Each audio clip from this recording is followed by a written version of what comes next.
This conference will This now be conference will recorded. now be recorded. Okay, so welcome back all of you to the second workshop on how to build an excellent resume for an entry-level embedded systems and IoT engineer. Okay, so let me just before we get into the workshop, right? Let us talk about few things here. So this is what we have in store for today's workshop. So we'll start with the point of what not to write in a resume. Right? Because majority of the times, even when you do interview workshops as a part of our internal students, right? Rather than telling what to do, I tell them what not to do. Because if you avoid mistakes, naturally your probability of getting selected is very high, right? Then we'll discuss about this point called your resume is your brand. Okay, what do you mean by that? We'll see that. And we have a template in Immersi, which we recommend to all the fresh engineers. I'll walk through the template and the contrary of the first step, right? How not we see. Then we'll also show you how to, and then I'll share you the links, etc. And Q&A, as you know by now, I don't want to wait till the end. We can keep it going as we move the session. And by the way, today also there is a quiz similar to yesterday, which will be focused on the resume preparation activities or resume preparation topic. Okay, so before I get into this particular part, I wanted to get your answers, right? Why to write resume? What is the need to write a resume? Can I get some answers? Anybody, whether you're a fresher, experienced, doesn't matter. What is the reason we need to write? Okay, so to exhibit our capability, to say ourselves or showcase ourselves. Okay, I could see some answers. Can I get some more answers, please? Today, you guys need to do more talking. Okay.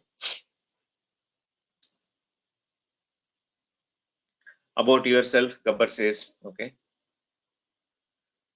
To show our experience, talents, and skills. Very nice. Okay.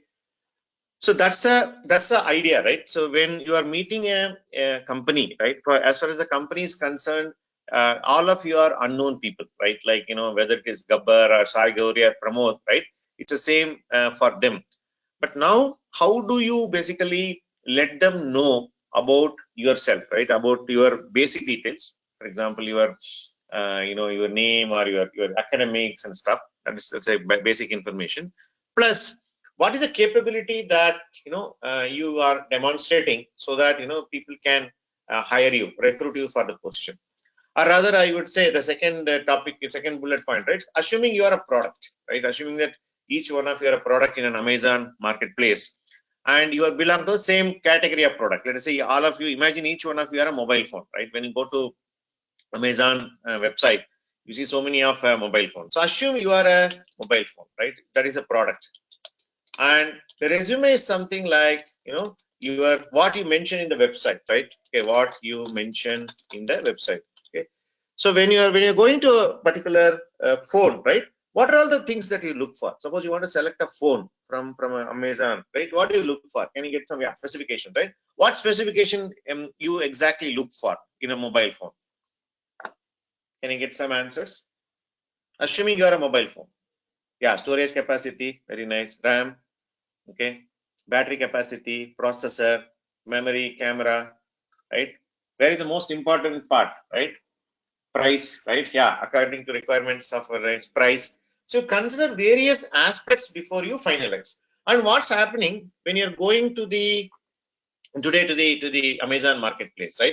There are probably hundreds of phones, right? Probably I'll use my notepad rather than typing in the window, so that all of you can then we'll come back to the slide anyways, right?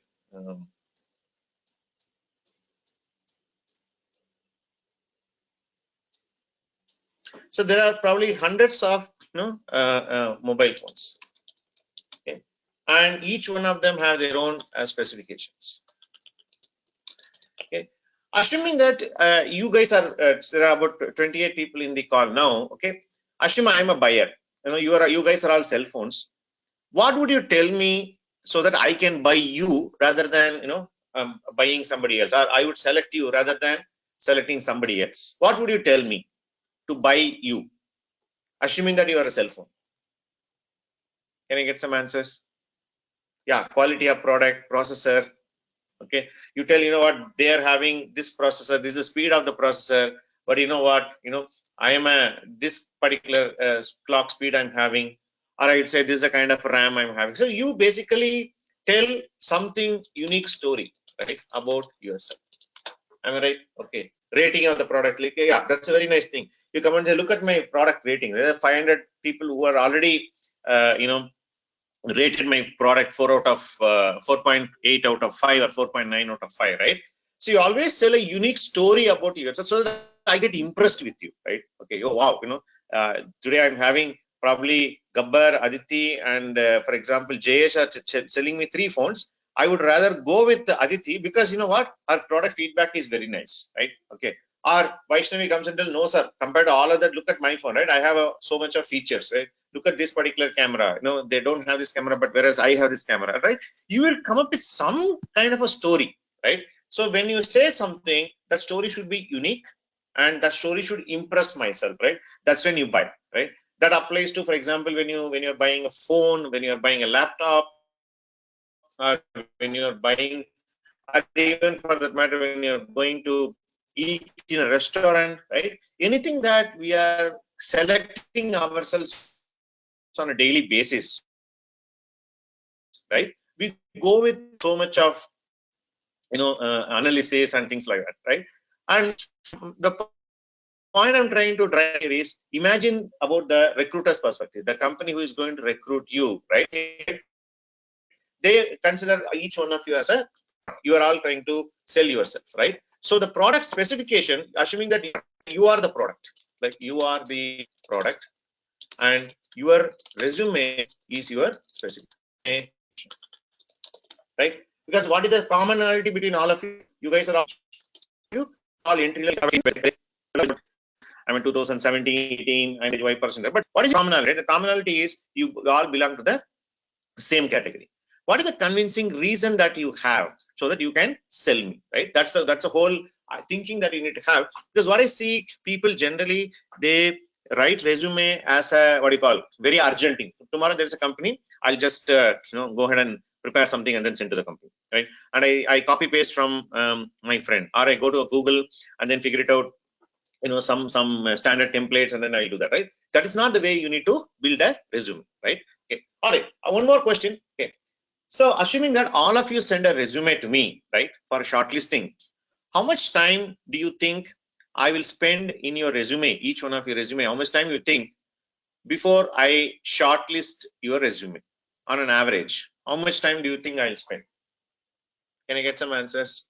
1 minute. Okay. Namrata says 5 minutes. Aditi says 2 minutes, about 2 minutes. Okay. Any more answers? 3 minutes. Okay. Less than a minute. Yeah, I would go with Vinay. Okay. That would be the right answer. Less than 1 minute. That would be the right answer. It's like, for example, you're watching a commercial in TV, right? So many advertisements are coming every day. And even today, when you're browsing your YouTube video or something, so many advertisements come in. Have you ever seen what is the duration? And when even an ad starts showing up, right? What do? You wait for at least 20-30 seconds, and then you just skip ad, right? Look at the attention span each of us are having, right? The same thing applies to your resume also. So the question is, assuming that the person is going to spend less than 1 minute of time, right? Spend 1 minute. Okay. How you impress the recruiter? Recruiter means it could be anybody. It could be a HR person or a technical person who is shortlisting, or it could be some, what do you call, some consultancy who is looking at, or whomever maybe. Don't worry about the person, right? How do you impress that? There are certain ads which I'm sure when you look into, your this thing, right? When you're looking into the commercials, right? 1 second, let me save this file, right? So you within few minutes you basically form an impression, right? That's the same thing happens. But unfortunately, what happens is, let me start going to the other part of the how not to write a resume, right? That's our first point of discussion here. How not to write a resume. Okay. So before that, let me ask you a few questions. Assuming that you are writing a resume currently in your current format of your resume, right? What and all there in your resume? What are the major fields are there? Can you please tell me? What all the fields are there in your resume? Okay, education, okay, skills, right? Then what else? Yeah, technical skills, projects, achievements, of course, name, right? Name, and you've done any internships, your strengths. Very importantly, people tell photo, okay? And then we have hobbies, then yeah, contact detail, then you have personal details,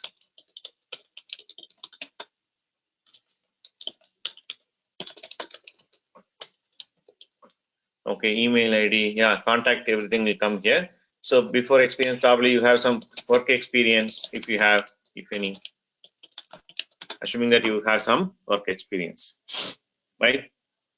Anything else? Yeah, projects, I already put it, Raja. Anything else, guys? Anything else? All right, fairly we covered all the points, right? Now let me go one by one and then let us discuss, what is that you are writing? Yeah, very important. I don't know why none of you said. You write something called career objective in the top, right? Or before you, just after your name, I would say. Name, contact, you write, and photo, whatever. Then you write a career objective, right? Now let us take one by one and then try to dissect this particular thing. That will also, answer this particular question of how not to write a resume, right? So let us talk about your name, which is a very basic information that you should have. Contact, let us say you minimalistically provide email ID and phone number, right? Okay. And I would say strongly, okay, this photo, no need, okay, no need to attach a photo. You're not going to apply for a, what you call, a modeling job, or a place where people will see your face and decide, right? And by the way, companies do need your photograph after you get selected. When they're making their offer final and they're going to onboard you, every company will give this particular form called, employment form, okay? Every company recruit, they'll ask for employment form. That will be a very big form, these days it even runs to 4 or 5 pages, etc., where they'll ask for complete personal details, okay? So please ensure that you don't put your photo in your resume. It's not required, okay? So let us knock it up. Now when you talk about career objective, okay, career objective should be something like, for example, maximum, let us say 3 lines, you need to write and then clearly communicate what you want to achieve in your career. Again, this may not be very hi-fi English, you search from Google and put it, right? Or go to dictionary and find out some complex English word and write. It can be very simple, about what you want to write, okay? For example, I want to get into core embedded job and become a successful engineer and contribute into the company's growth and success. Finish, right? That is more than enough, right? That's about the career objective. Now when it comes to work experience, if any, we'll talk about that work experience when you go to the template, right? Now education, when you talk, right, it is always recommended, I'll talk about this, right? You can start mentioning from your, the latest degree in the top, latest degree in the top. For example, if you've done an MTech, mention MTech, and then after that you can go for, let us say, BTech, then you can say class 12, then you can say class 10. Okay. Here, very important part when you talk about education is that, I'll talk about this in the later thing also.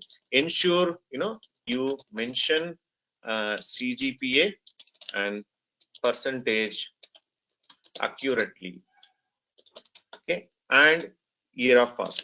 Okay. So often yesterday when we discussed, right, people have this idea of, I'm a 2015 pass out, right? Some of them might feel shy, what if I put my year of pass out as 2015? Will people, consider it as a negative thing, and they will hide that information, okay? My request is not to hide any information with respect to your, not only for qualification, I'll talk about later, work experience also, right? So ensure that you mention this information. And when you talk about percentage or CGP also, I seen this particular habit. For example, somebody has scored a 62.92 percentage, right?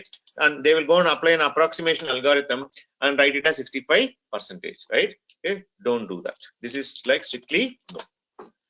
Please note, if this might look very simple. I have seen cases where people applied like this and they got a job, and later when the company goes through a documentation process, they figure it out that it is 64.92, whereas the criteria was 65. And after, when the document verification fails, right, their employment also comes to an end, because companies take this very seriously. They take it as an integrity issue. They don't tolerate such things.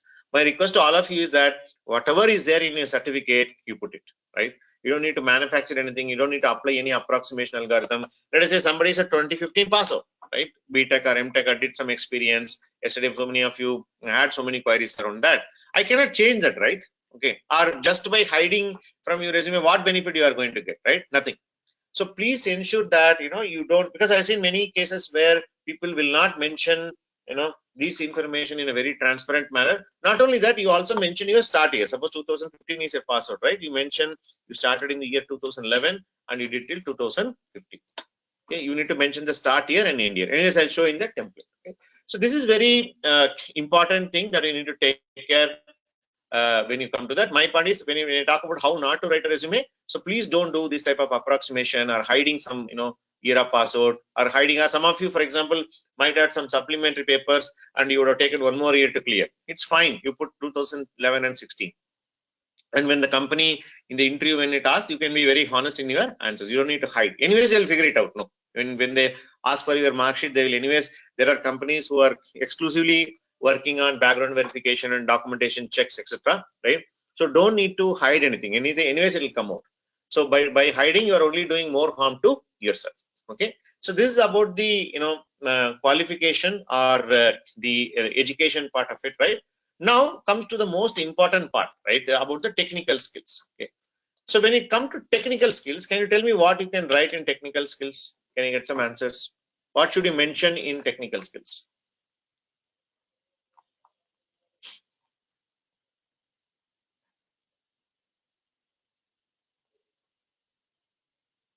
Programming language. Okay. And when you talk about programming language, I have seen people writing like this: programming language. Okay.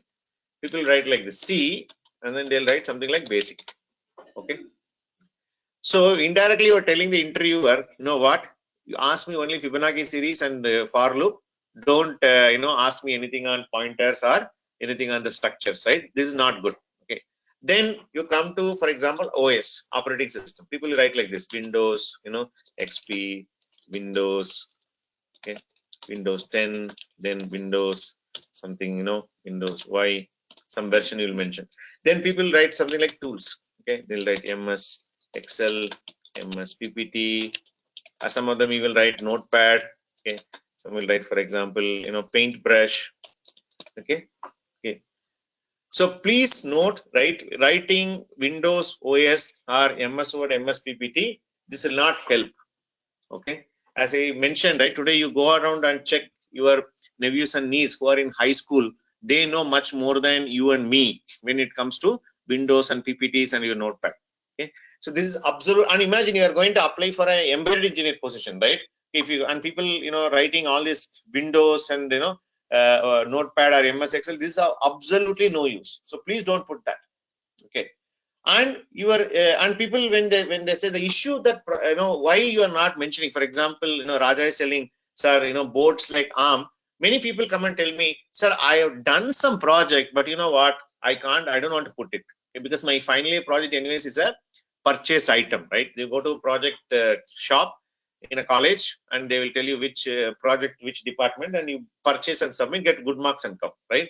So my point is, please don't do such things. Okay, these things will not help you. Imagine I'm hiring for an embedded position, and going back to our example of selling phones, you're coming and telling me, you know what, my phone has got a screen, right? My phone has got a power on, power off button, right? Would you really buy that? You will say, for example, that is something which you are supposed to have, right? What is that uniquely that you have? For example, what is that you can do? So please, what I'm telling is don't. These are all don'ts. Okay. And what is it do? What is it you can do? It's the same thing if you wanted to write, in terms of, tools, you should not write all this basic and all. See, for example, C programming. Okay. And you are very good in that. Yesterday we discussed, that's why I asked the question of, what do you call, doing one programming language very well, right? When it comes to OS, you mentioned something like this, right? Linux, for example, you say Ubuntu X, Ubuntu, let us say, 21.06, like some version, you can mention like this. When you talk about tools, mention tools which is related to embedded. For example, you are done, for example, Keel cross compiler you used, right? Or yesterday we discussed about Arduino you used, right? Or for example, you done a PIC simulator, like it gives a ID called PICSimLab. Have you write, right? You can write like this. Or you done a MATLAB, you can write like this, right? So you can write something that is related to embedded. If you just like that, because what happens majority of the times I see people, they somehow want to fill 2 pages in their resume. Okay? They somehow, want to write something, and you expect, sir, companies are not shortlisting me, they're not calling me for an interview. Why will they call you? Tell me. There are today, when I send out a resume, so if I send out one message in any WhatsApp group saying that we are recruiting for freshers, within minute I'll get 1,500 resumes. And when I open and see your resume, it shows Paintbrush and Windows XP. Why will anybody shortlist your profile? Even if I send, if my resume looks like this, right? If say, for example, you are should it look like this or should it look like this, right? You know the difference. So that's why yesterday when I mentioned, right, start learning one programming language, start using Linux, and take any one hardware and build some projects, right? When you do this, automatically these things will start building. This is what I mean by building skills. Okay, so please don't get into mentioning these type of very generic skill sets. Okay, this is of absolutely no use. In fact, you are only what you call, you are only going to irritate the person who is going to shortlist. It's like same thing which you guys told me, right? If I come and tell a mobile phone will have a power button, right, will it have any use to anyone? Absolutely no. Okay, so this is something when it comes to technical skills. And as I told, we also have a template. I'll just show you yesterday's skill set, what we shown in the this thing, right? Okay, we'll talk about it, right?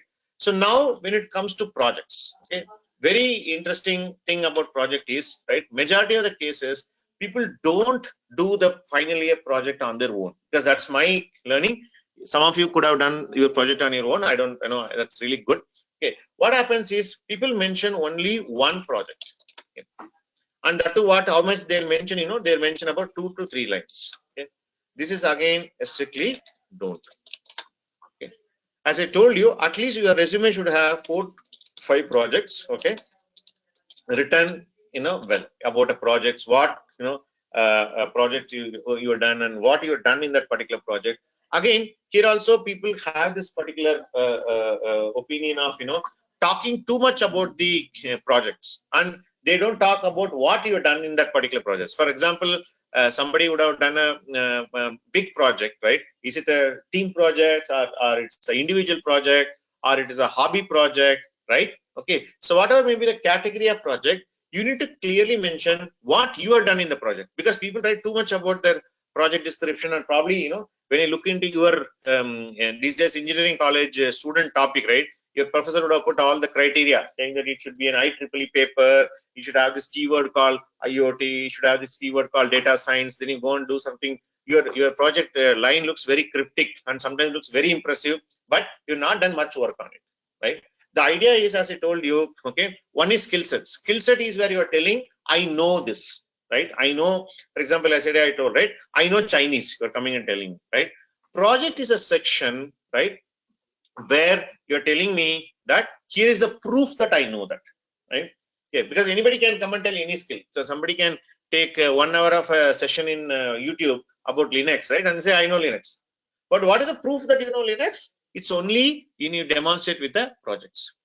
So if you see in summary, right, okay, so far whatever we have seen, right, the technical skills and projects are the only 2 important section in your resume.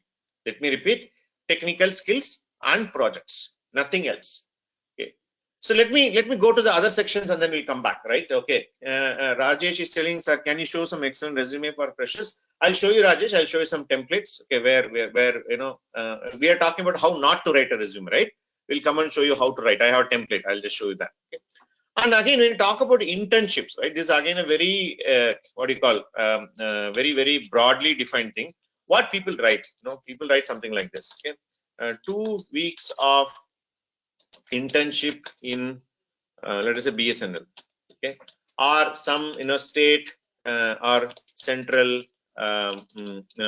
government organization, some local telecommunication office or some electricity department or something like that, right? Or people will write something like 1 week of industrial visit to XYZ industry.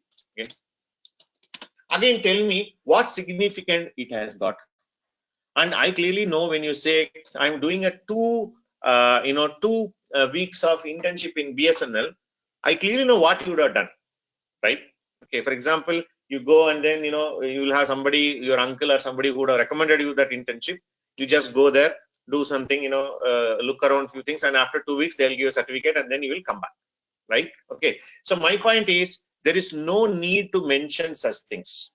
So one more point I would like to start mentioning from here, right? From here onwards, the other points which you guys have told, right? If you don't have something significant to mention, right? So no sir, I done 2 weeks internship, I know it is of not much value, don't put it in your resume. Okay, who is forcing you? In fact, I have examples where students have written only 2 pages of wonderful resume with real 4 projects and they got. Okay? They're not an internship, they didn't had any great hobby or something like that. They mentioned very simple, straightforward things, what matters to the company, right? As you guys told, right? What is the unique value that you are? As long as you communicate, that's okay, right? Now, let me talk about certification. I know it will come, right? Raja is asking, and then Navanita Subramanian is also asking, right? Now, certification also can come under achievements, for example, right? Similar to internship, it can be anything. For example, you have done an NPTEL course, or you have done, let us say, somebody you've done a Udemy course, okay, or somebody even done, let us say, a course in EDX or Coursera, okay, Coursera, okay. So now my point is, it's okay to mention this. There is nothing wrong, okay. But my point is, Raja and Navanit Subramanian, right? After doing this course, what did you do, right? And everybody knows how to clear an NPTEL course. Probably you would have got 1 grade in your college for for basically getting this particular certification done. We generally do things for naam ke vaste, just for namesake.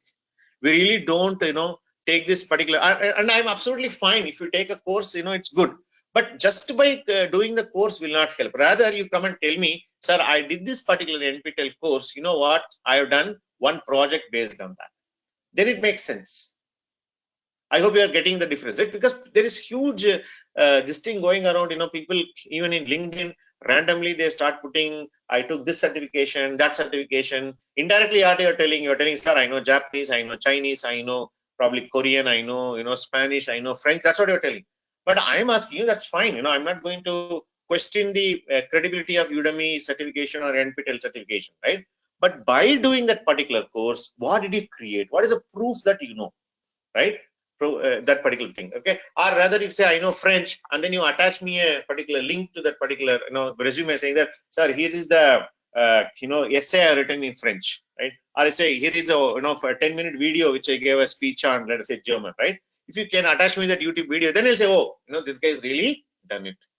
So there is 2 things, guys. One is, for example, knowing things, okay, versus doing things.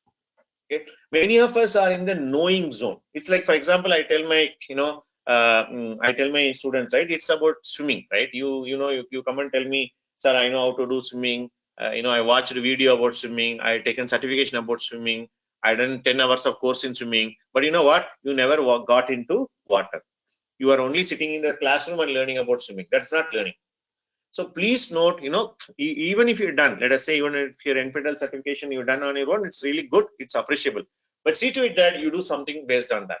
Okay, a lot of projects are there, and when it comes to projects, as I told you yesterday itself, right? And if you go to, for example, there are places like Hackster. Okay, I don't know how many of you seen this particular thing, right? This is one of the wonderful website where tons of embedded projects available. You can take any of these projects, okay, implement, again re-implement, okay, re-implement, and then see to it that you are able to make something work. And if you just see, there are tons of other websites like this. If you go and see projects, right, you can see, you name any hardware, it's there. you talk about the hardware board specific, or platform specific. You can see that wonderfully written there, right? Or by topic or by product, right? Take anything, whichever. As I told you, I don't want you to force, but better you take something where you are really building something from the scratch. Why did we do this, right? Then you can say, what, from Hackster, I saw this particular project, and I taken an NPTEL certification. I implemented this project. Probably take a 2 minutes video. No, okay, you guys are, some of you are, I see in some of our students are very good in creating videos, and some of you maybe even owning some YouTube channels, right? Just take a 2-minute video, put it in a YouTube this thing, and then attach it to your resume, right? And I don't know how many of you know this particular thing, right? About this thing called GitHub, right? Okay, GitHub profiles, all of you would know, right? And whenever you're writing this source code, right, go ahead and create a profile in GitHub, okay? And then attach the link to that particular project. You implemented the project, you give this particular, what do you call, the link to GitHub. This talks a lot about you are telling, right? What, I'm confident, I'm done. I'm not talking just like on the air, I'm just really done it, right? Yesterday people are asking about, sir, how do I apply for off-campus jobs, right? If you create a GitHub profile and put 6 to 7 projects, and then you do at least 3-4 certification and push your resume, whether you are doing a course something like through our institute like Immerzi, or whether you are doing an online course, doesn't matter. Automatically companies will recognize you. Because 99% of the resumes are like a vanilla resume. People write like this. Tell me, what do they use? Whether you've done an internship in BSNL, or somebody comes and tell me that, if you say Bangalore, right? We have something called BESCOM, Bangalore Electricity Supply Company, or something like that. How does it matter to me, right? So please note, and if you're not done, now there is a question, right? Sir, how can I mention whether something I've done something significant, right? I'll come to that. I'll show you a template and then explain, right? Okay. So same thing, for example, somebody has done, people talk about attending workshops, right? Especially, workshops on robotics. Robotics, what do you do? Line follower robot, right? Line follower robot. You know what? This particular workshop, people are attending, from the pre-British era, what I call Tipu Sultan times, right? They attend the same robotic workshop 2 days. Okay, and even these days, instead of robotics, people will come up with flashy topics, right? I attended a workshop, 2-day workshop on IoT. What's the use? Okay, so please ensure that you guys really work on something. Okay, otherwise this achievement, somebody may come and tell, sir, I have not done anything, sir. I have not done NPTEL, I have not done any Udemy. Remove this section. You don't need to mention. Okay. So that's what I would say. Okay, so there are a few questions here. Let me just check. Sir, can we write workshops? I'm telling you, workshops or whatever I'm showing is of less value. Okay. It is, if you're done, say attended a workshop 2 days, but you did a project, right? Something like that you can write. Okay. And Raja says, can you mention some website related to embedded projects? As I showed you, Raja, Hackster is one website which I highly recommend. You can still look around. Even if you go to a specific, even if you, let us say, go to this one, for example, there is one more thing called Udoo, right? There is an amazing website here. If you go, okay, there's a board called Udoo board, right? I don't know how many of you know, right? Fantastic. If you go and click on the project, if you see, similar to Hackster, in fact, it also comes to Hackster only, right? Okay, you can see, right? So I would say recommend that you pick it up from Hackster. It's got tons of projects available, and ensure you do real coding on it, right? And you don't need to invest a lot of, for example, some other project will look very hi-fi, where you need to buy so many external stuff and all. You don't need to worry. You buy something very simple and then do it. Okay, that itself is good enough. For example, this kind of what do you call, the droid, con or something like building a drone and all will be very expensive. You need to buy a camera and all. Some of you may not be able to invest so much, a few tens of thousand. Buy simple ones, few hundreds of rupees. You have sensors, everything available, right? You can buy and do this. I would strongly recommend Hackster, right? Or you can go to individual product site also. And also, if you look at, I think, Armstrong IoT kit, I think, if I'm not wrong. I don't know. I forgot. I think it's, let me just say, Intel. If you go here, there is Intel has got their own IoT kits. I forgot the name. Edison, right? Okay, yeah, Intel.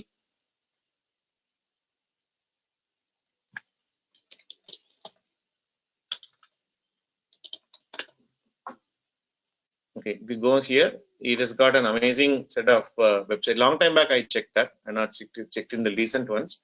Like that, every company has got, you can see, right? Edison and Grow IoT starter kit. Look at this, right? They have a kit itself. Okay.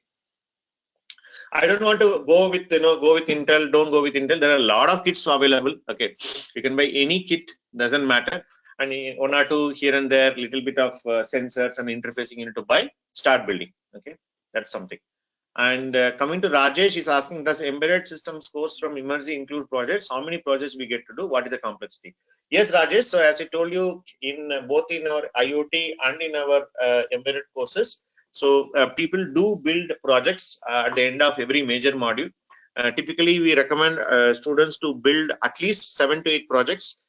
But generally, I see in a range where some of them will end up building 4 to 5, and some of our high performing, really curious students I've seen where they even went and built up to 15 projects, 1-5. Okay, so again, these projects come under the topic of C programming, Linux internal programming, microcontroller programming, embedded Linux, right? And some of them even gone to an extent of buying their own hardware in terms of robotics, and they've done some projects based on that also. But please note, everything they've built it. Okay. So this is something which you need to, there are a lot of available. See, if you come and tell me, when I passed out of engineering yesterday, I was mentioning about myself, none of these resources were available. Internet itself was not there. Google itself was not there, right? But, you guys have got phenomenal internet connection these days. And then, you spend at least 4,000-5,000 rupees, you can buy a wonderful kit, at your disposal. Linux is anyways free, right? You can just download and then install by yourself and do it by yourself. There's absolutely nothing that stops you, right? For that, let us say you are doing something, and let's say that project, in order to build a project, let us say you need to learn Python. Then go and do an NPTEL certification in Python. I don't mind, right? Okay. So it's reverse. If you work in a reverse way, that's wonderful, right? Okay. So Vinay says, sir, can we publish IEEE publications? Yes, Vinay. Something which is significant, right? Even for that matter, if let us talk about achievements, right? People even write some achievement like this: attended Tech Fest, okay, in ABC Engineering College. Is it an achievement, right? Going and attending a Tech Fest, and I know why people attend Tech Fest, right? Guys can relate to me because I also studied in the same college like yours, right? Okay, why you attended Tech Fest in another college? Rather, you attended Tech Fest, but you won a prize there. There was a programming contest, or there was a electronic. These days, we see that there are hackathons that are happening. You won a particular competition in hackathon, you can mention that. Again, let me tell you guys, these are all, I would say, good to have. Okay, your achievement, certification, and all. What is the most important thing? I already clarified: your technical skills and projects. Okay. As I told you, I have very, very simple students coming from very humble background.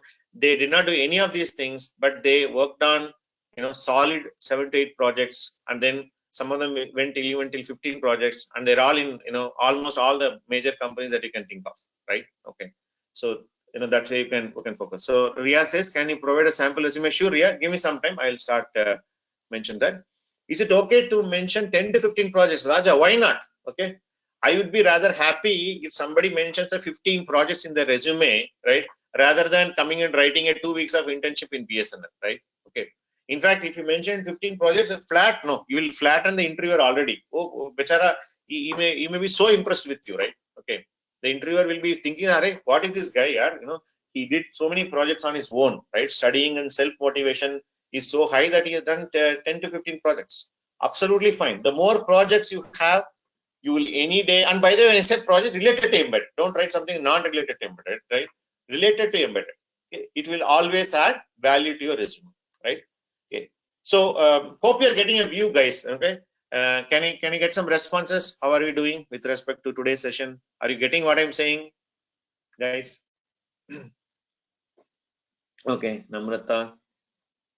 Okay, all right, yeah. So fine. Okay, thank you. Thanks. So there's a question from Vikram. So project means project title. Should I mention on resume? So give me some time, Vikram. I'll show the template. I'll also show you a recommended way in which you can represent your what do you call project, right? I have a template which you can follow that. Okay, all right, yeah.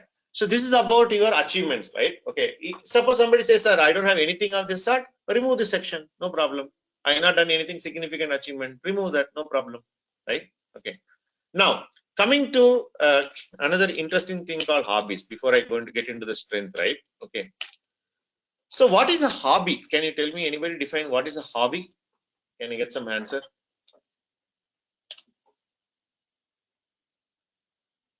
What do you mean by a hobby? No, I'm not talking about an example. Gabbar is giving an example. He's selling reading book, but that's an example, right? Yeah. Namrata says in your free time, enjoyment, right? Okay. One second. Let me say, take some water. No, you guys are giving me examples, right? Cooking, traveling, you know. But how do you define a hobby?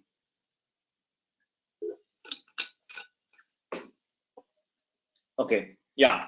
So Vinay says anything that we do in free time or make time for that.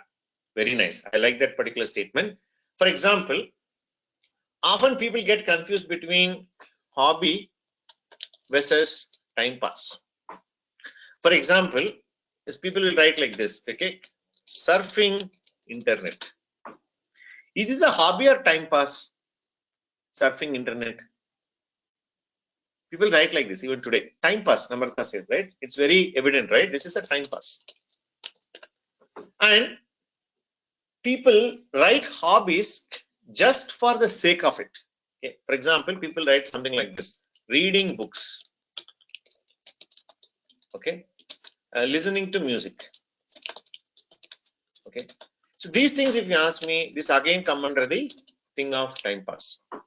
This you are mentioning just because you wanted to write, and somebody will say, oh, my friend is listening to music, I'll also put, rather if you come and write something like this, reading books, okay, suppose you write, fiction, okay, novels, okay, this is actually a hobby.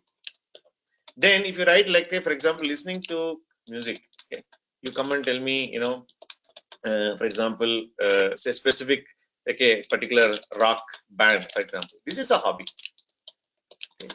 Don't write just because the sake of it, right? Okay, suppose if I ask, right, I used to make fun when I interview, because I also interview a lot of people for my company, right? Okay, when they write reading books, I ask them, what is the latest book you read? You know what? They don't have an answer for that. They'll just show me teeth and then give me a toothpaste advertisement, right? Because they never read it, right? Okay. So, and again, if somebody says, oh, no, sir, I never had any of these hobbies, I've been, all these days, I thought time pass is hobby and then spent all of my life. So that's also fine. Okay. You can remove that. Okay. So please don't need to, rather, some of my students are there. I'll tell you some example. Okay. One of my student, okay, singing like singing in female voice. Okay. For example, one of a student who used to come in, I think, 2-3 years back, he used to sing. He was a guy basically. Okay, he used to sing exactly like Lata Mangeshkar and Asha Bhosle. Right? He's got a little shrill voice. So he did a mimicry kind of thing. Right? He used to be fantastic. In lunchtime when we get bored, right? We used to go and tell him, hey, sing this particular song, right? Okay. And there is one song, right? Saasume tere mujhe sai. There's one song which I still remember that one, right? This is something a hobby. Or for example, some of our girl students, they have done, for example, a dance. They done some Bharatanatyam or yoga, for example. Or you are an athlete, you represented your state or district in sports, right? Or your electronics hobbies, you've done something in electronics. Or even for that matter, you've done something in NGO, right? I went and taught some underprivileged kids, and I was a volunteer in this particular organization which takes care of special kids, or for that matter a blind school, or taking care of the what you call elderly people, whatever it could be, right? If something of this is there, then I call it as hobby. And people who have hobby know that they give, as somebody has said, right, when you make time for it, it's not that you have time and you want to kill time, right? That is like nothing but time pass. I have 2 hours today, right? And rather, if you go and ask people, and people who are writing, for example, they write, let us say bloggers. Okay? And these days, you also have something called bloggers, right? Video logging. Or, for example, you are writing, you are doing your own YouTube channel, right? Okay. Exercise or workout. Yeah, it's a hobby, right? Yeah. If you are a very fitness freak, and some of them ran, for example, you are a fitness enthusiast, and so you are done, for example, long distance running, you are done, right? Anything related to some playing any games for that matter, right? I mentioned sports, right? You can do that. Okay. Won't YouTube and blogging affect? No, Harsha. In fact, you see, that depends on how you use it, right? Some of the YouTubers they take it so seriously. In fact, blogging is a very good habit. If you have written a blog about travel, for example, some of our students in Immersi, when I was doing this workshop, they opened up and they showed me their YouTube channel. I was stunned, He used to do a review of all the bikes, and then he used to write a blog, we used to ride a bike and then write a review about that, right? So playing chess, it's basically a good hobby, I would say. Okay, watching TV is a time pass. Please note. Okay. So please note, right? Something which you can tell a story, here. When you come and tell me what are your hobbies, you tell me, sir, reading books.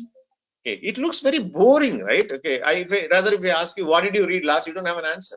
Just take the simple test between hobby and time pass. If I ask about your hobby, can you at least talk for 10 minutes? Then it's a hobby.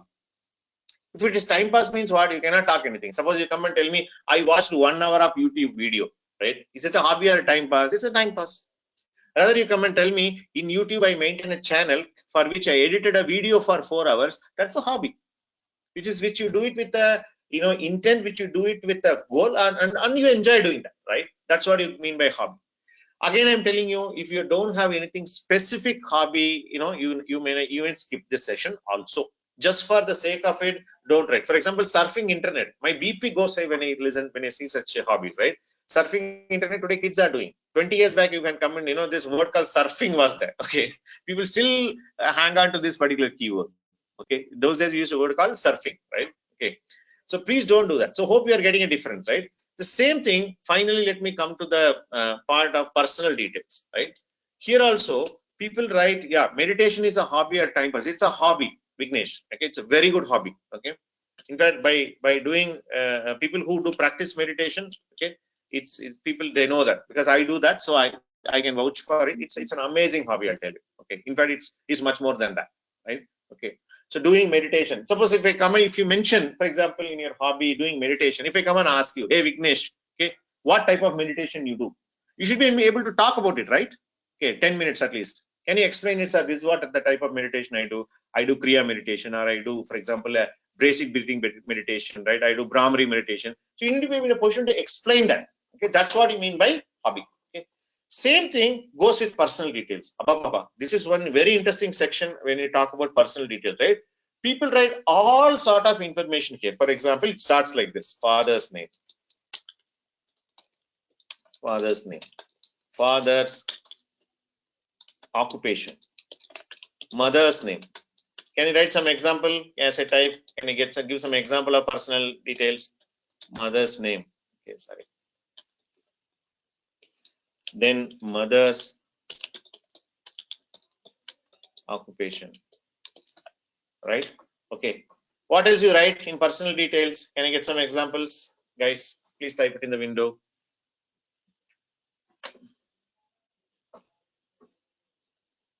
Yeah, date of birth. Date of birth is okay. Yeah, date of birth is still okay. Date of birth. Then languages known. Not programming languages, the natural languages. Address. There also you write temporary, permanent. Then Aadhaar, marital status. Okay, marital status. Phone number, anyways, you mention above. Okay, marital status.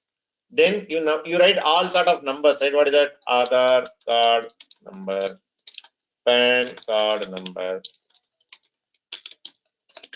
Then you say, what do you call, license number. People even write ration card number, then blood group, right? Then gender, somebody will write gender, right? Okay. Imagine, right? Okay. So my point I'm trying to say is that, okay, all this information mentioning, and people are very happy writing like this because you know what? I can fill the half page with this, no? Okay. In fact, when I was mentioning this, one student openly admitted in the last workshop, sir, ये सब चीज मैं निकाल दूंगा. If I remove everything what I say, nothing will be left in your resume, sir. Okay, my resume will only have academic details and objectives, nothing else, right? Or skill also you are telling, don't put Windows, don't put C. Okay, that also the point I'm trying to drive you guys is you need to come into reality that that is a level you stand with respect to your skills, which means to say what you need to build on your skills. What is your 4-year engineering or 6-year, 2 years MTech has done? It has given you a degree, it has given you a qualification, it has given you a knowledge, but it has not given you skills. My request to all of you is, even if some of your resume will look like this, right? Am I right, guys? If you remove everything, you'll say, sir, only 2 things left, sir. Okay, आधा page में मेरा resume हो जाएगा, right? In half page, my resume will be done. That also gives you a message to you guys that it's time for you to build your skills. That's the reason why majority of our kids who are today studying, completing their engineering are not getting jobs, because as I told you, BTech has become a game of how to clear 50 exams. MTech has become a game of how to clear 50 plus 20, 70 exams. As simple as that. We're not doing much about your skill part of it. Okay. So this is it. And then finally, some of you even put like, say, references. Okay. References, and then you write what your uncle's name who gave you the BSNL internship, right? Okay, uncle's name and some prof name. Okay, who with whom you gel well or you want to under, and then finally you say declaration, right? Now I whatever, and I hereby declare blah blah blah. Okay, and then you say signature. Okay. So please note these things and all people have been using this information from 1970 or even for that matter, from the Tipu Sultan days people have been mentioning. Okay. So you don't need to mention this just for the sake of it, I'm telling you. Okay. And the question Gabbar is asking me, sir, what I need to mention in personal details? Nothing. Nothing. Even Ria, you don't need to even include your address. As I told you, right? All you need to do is this. And as I told in the beginning itself, companies, assuming that you are getting selected, they will give you employment form. In that employment form, they will ask all the information you are asking, even much more, right? What is your emergency contact number, right? Where, and even these days companies are going digital, right? You upload all your certificates and your ID proof, address proof, everything you can do that. Your photograph, everything you can submit. Either when you're going physically, when you're going to reporting, you can take everything printed or a photocopy and then submit to them. Or as I told, these days, when all of my students are joining, as we discussed yesterday, these companies give a link where you need to create a login and upload. Finish. That you can do after. Anyway, see, companies need this information. Think about the company, right? They need, for example, at least the blood group they need. For example, imagine some emergency happens to any of us, right? They need to be in a position to find out the blood group. Similarly, for example, emergency contact number, right? Okay, so these things they take mainly for their database so that they can reach out to you when there is a need, right? But this will not help you in your job, definitely not. Okay, and for example, even references, etc., they'll ask later in the employment. They'll ask, right? Even my students coming and keep asking me, sir, can I put your name? Can I give you a mobile number? I said, fine. Okay, because you tell me when you're mentioning, so that when the company calls me, I can give you a reference. Even yesterday there was a message from one of our students, right? It keeps happening, right? So the point now I'm trying to drive here is that, okay, if you in summary, okay, if you want me to summary what we have been discussing for the past 1 hour is that 95% of the data you mention in your current resume is not of importance to any embedded systems company. Imagine how does it matter to me whether whether you included your personal address or your blood group in your resume or not? I'm a technical person. Imagine, right? This, as I told, this information you need when you're getting selected, right? When the HR person comes, he will take you all the details. No need to worry. Let us not do their job. They will anyways get you all the information, right? So then the question is, how do I build? Okay, so that's what I meant by today's session. If you see, right, our first point was how not to write a resume. I just taken your example. Probably when I'm explaining, you would have gone through, your own experience, right? How you went about writing your resume, right? Okay. So is it clear, guys? How not to? Now let me go into how to write. Right now we know what not to do. Now we'll do how to do. Okay. Let me get into the template and other details. But before that, just want to check: are we doing okay? Are you getting? I think what I'm saying, guys. Can I get some responses? Are you understanding what is being discussed so far? Okay, Raja says yes. Okay. Okay. Thanks, Ansari, Rajesh, Aditi. All right. Now let me run a couple of 2-3 more slides, and then we'll come to the template again, our emergency template, and then I will share it with you. Let us say. So we saw this first one, how not to write a resume, right? Then think about this, right? I told an example of a mobile phone, right? When you talk about Flipkart, what comes to your mind? Can I get some response? When you say the word Flipkart, or when you see the logo, what comes to your mind?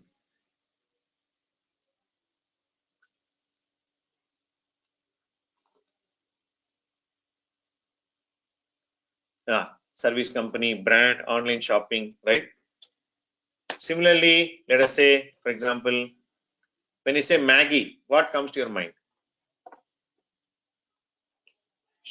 Food, hostel days, late night cooking, 2 minutes, right? Many things, especially people who stayed in hostel can relate. Okay, we survived on Maggie, right? Many exam times, right? Okay. Similarly, when I use the word Tata, what comes to your mind?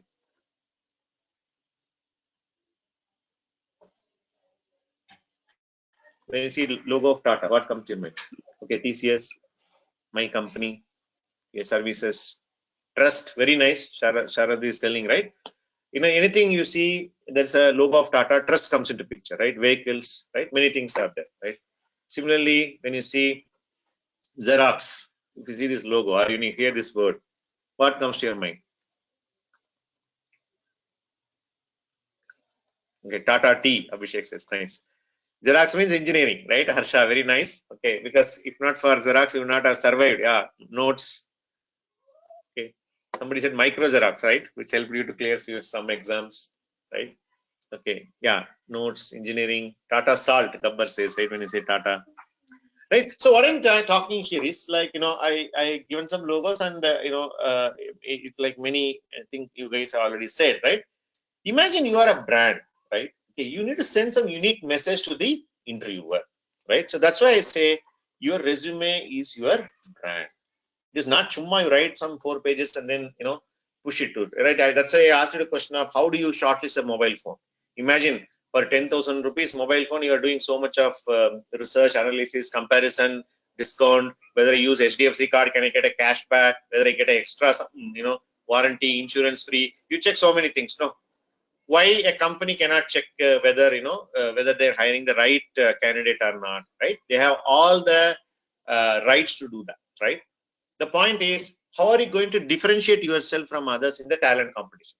Because as I already told you, in India every year 15 lakhs engineering graduates are coming out. It's not a small number. And how do you let the recruiter know that you are something special? Because all your resume looks the same for me. One says BSNL, another says Bestcom, another says some other, BHEL. How do I differentiate, right? How to create an impression on somebody who never seen you? Please note, that's why I asked the question, right? How much time do you think a company interviewer will spend? It's about less than 1 minute, right? How can you create an impression on such people? That's where your resume plays a very important role. That's why it's called resume building. As you can see the picture there, like how, in your childhood, I'm sure you would have played, like how you are doing a block by block, right? What do you call the Lego or the building block set, right? You played, right? You need to build it from the scratch, step by step. It's like building your own portfolio, right? Okay. It's very important, and we saw how it gets shortlisted. And it's very important to call out why they should hire you. There are about now 40 people in the call now. Why would I hire Gabbar above Pramod, or even Pramod above Aditi? There should be some reason, right? Okay, so that's a thing, right? And what are the building blocks? Very simple.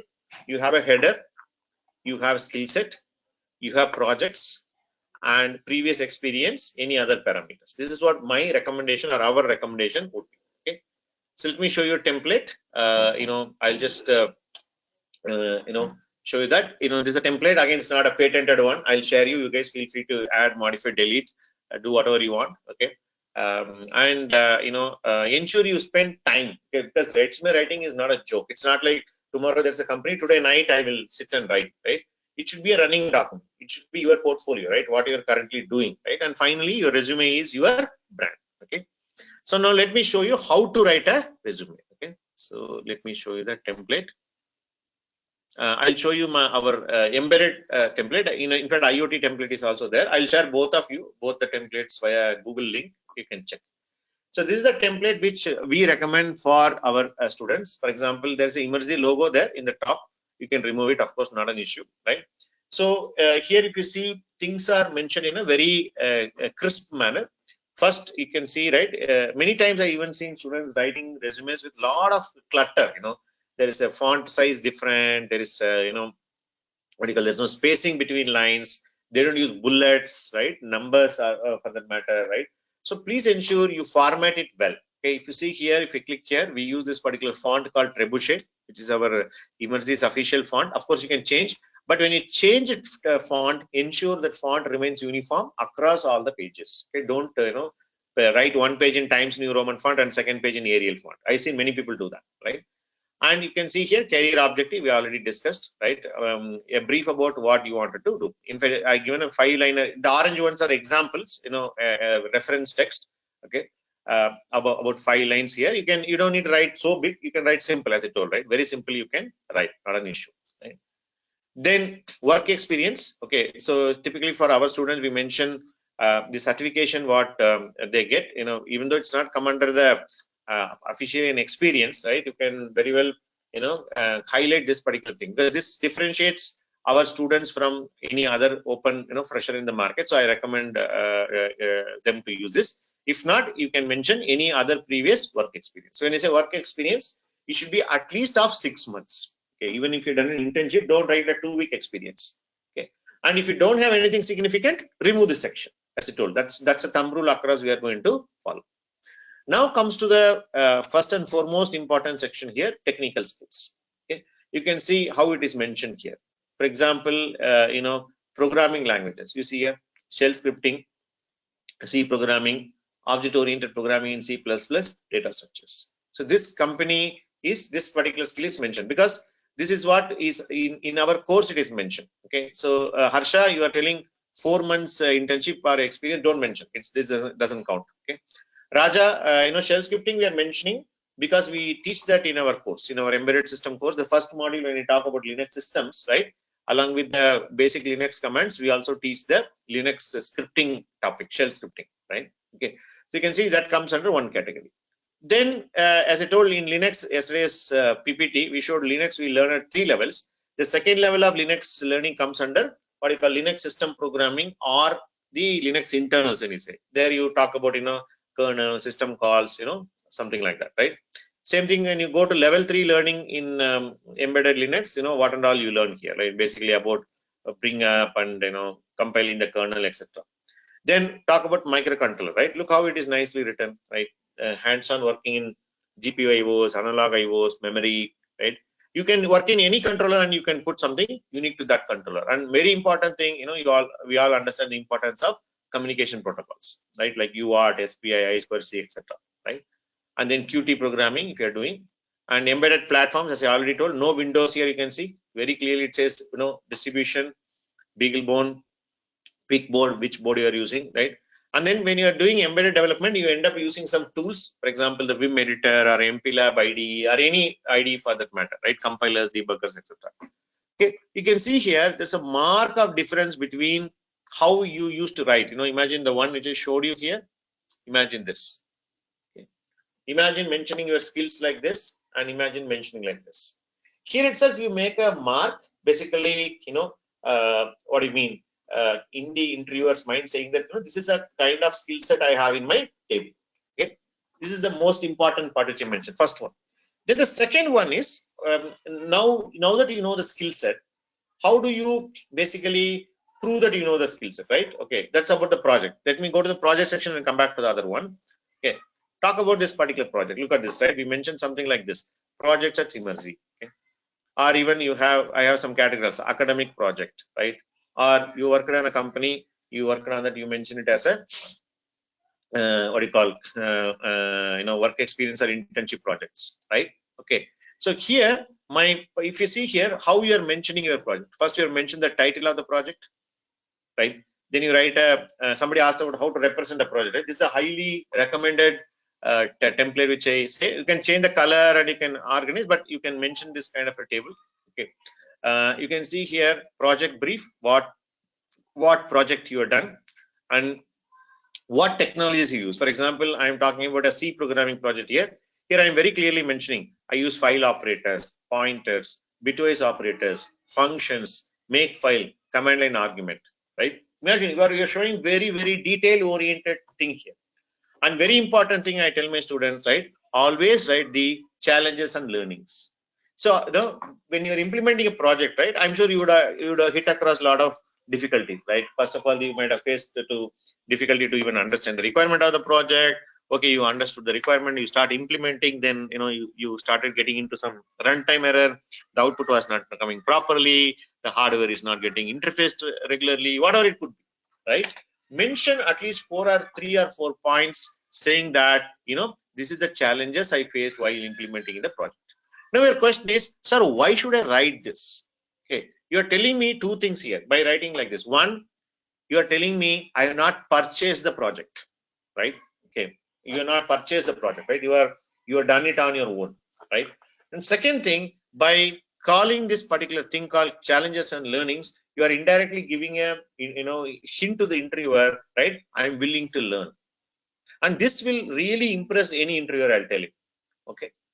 And as I told, another good thing to do here is we can attach a link here. Somebody talked about, there's a question about, can I attach a YouTube video? Attach, put a link here, link to the project, give a YouTube link, or even GitHub, you put the source code, you put it in GitHub, give a link to the GitHub.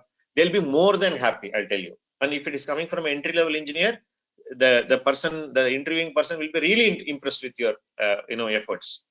Okay, imagine, right? So this is one way you can represent your project. And always ensure you put the latest project in the first on the top, like our education qualification, and the older one in the bottom, right? Okay, so you can keep on adding more sections you need. Okay. And don't think there was a question saying that it takes 2 pages. Raja, no need to worry. Okay, in fact, by filling up projects, as I told, 15 projects, some of my students' resume has even gone to 5 pages. Okay, in fact, that's an amazing document you can have, no? Okay, that document carries merit, right? Okay, and if you are carrying a merit with 15 projects, why not put it in a resume? There's nothing wrong. In fact, the more projects you do, only your merit is going to go high. Okay. So Namrata asks, like, can we mention self-implemented projects? Yes, Namrata. That's what I mean by the last category. Okay. Work experience or internship, or even for that matter, you can add a slash here, hobby, or self learned. In fact, some of my students have done that. They're very regular readers of Electronics for You, or even open source for you. They learn some projects and they implement it on their own, right? Okay, anything that you feel will add a value, please feel free to do that. Okay, in fact, they will be happy to see something like this coming from a fresh person, right? Okay, should we give a proof? I don't see you need a proof. At least you write, at least write a key challenges and learnings you see. At least if you can give, it will be good if you can give a GitHub link or a YouTube link which talks about a project, right? That will be really good to have. But even if it is not the case, if you've done it, you can very well mention it. Okay, that should be the thing, guys. Okay, so you see here, when an interviewer now looks into this, right? Okay, how impressed he or she will be. Okay, assuming you're going to scan through for less than 1 minute also, they won't read through everything, right? That they will do later during probably in the face-to-face interview. When shortlisting, such kind of a thing will definitely impress the interviewer.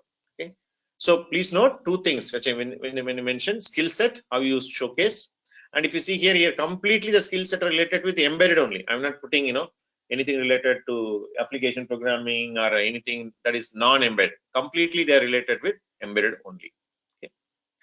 Now let me quickly run through other sections. Okay, since you guys are fresher, I also always recommend you can put a coursework. When I say coursework, you would have studied many courses in your engineering, or in fact for your matter, your MTech. List at least 2 to 3 courses which is related to embedded systems or IoT, and that is your favorite subject, right? For example, microprocessor, digital electronics, digital signal processing. They are kind of related with embedded. Some of you done even embedded systems in your colleges as an elective. Please feel free to do that. Okay, and other important part is when you're mentioning it as a coursework, tomorrow if they ask a question, you should be able to answer, not chumma, mention something and then you can go. In fact, some of the students get caught. They write something and go, and then they ask question, they will not be able to answer. Don't put yourself down. Okay, so this is about the coursework.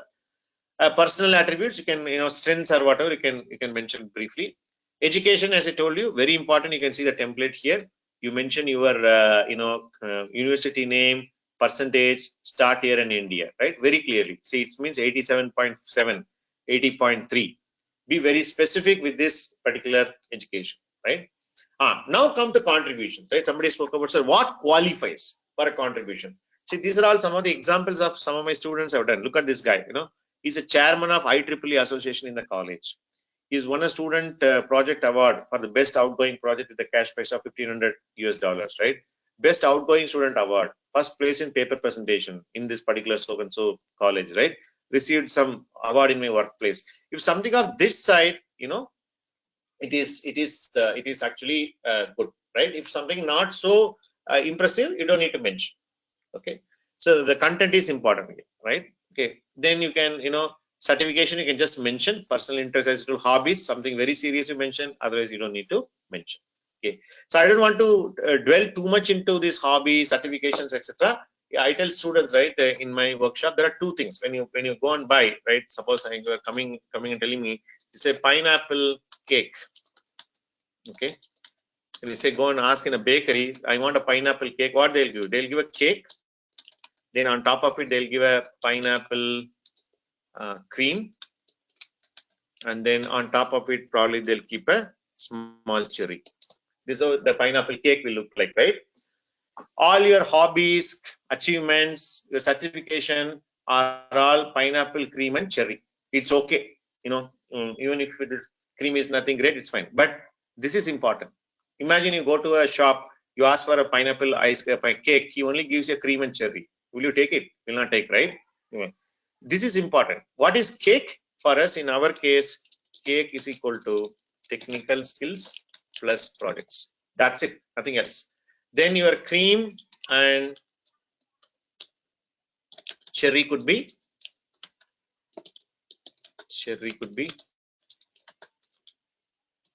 certifications, hobbies, achievements, etc. Okay, it's good to have. As I tell you, I have some of my very good students who had no cream or no cherry. They nothing had great. Of course, they studied, nice, simple people. They worked on this, and they're all in very good companies today. Okay, so often what happens, you guys focus on here in your college, and unfortunately, we don't do this, which is the most important thing. Okay, well, there are some questions here. Rajesh says, just a question, how much we need to invest in learning the specific subject before starting a project, assuming I'm an average student, right?